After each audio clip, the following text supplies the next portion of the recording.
The Texas Rangers may have just started MLB play this month, but the baseball season is almost done for McKinney ISD teams unless there's a deep playoff run in the near future.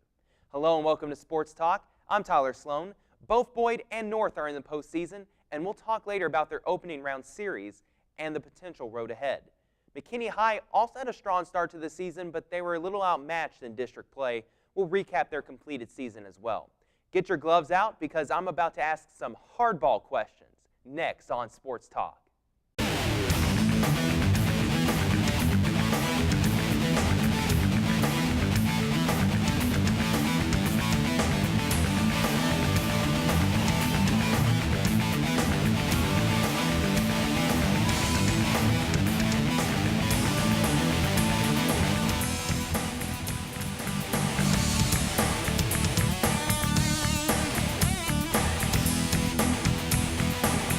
Time to give you an update on the McKinney Lions baseball season.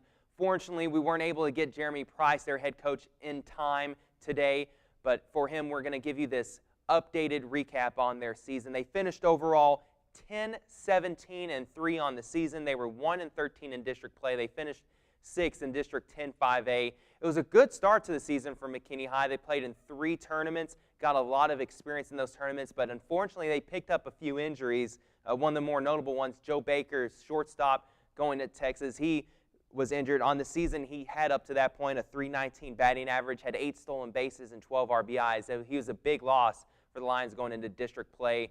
They had several good games against Plano East in district. That, in fact, was the team that they beat in district play. They won their 3rd matchup against Plano East 7-3 late in district play. Cal Kilgo picked up the win in that game for McKinney. They had 2 losses by 1 run to Plano East in their other 2 district games against them, so very easily could have swept Plano East, who ended up being a playoff team out of District 10-5A. One thing that really did in a lot of McKinney High games in district play was the errors, picked up a lot of errors. They had to really reshuffle a lot of guys around with all the different injuries that impacted the team.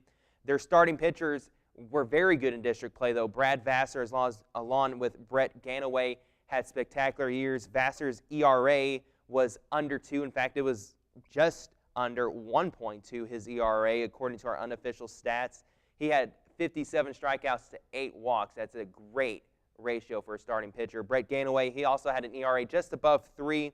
He also was one of their 2 top district pitchers going into play.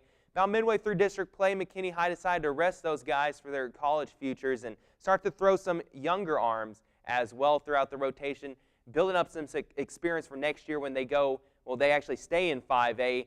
They will have a completely new district, though, as all the Plano teams, Allen and Boyd, they're moving up to 6A.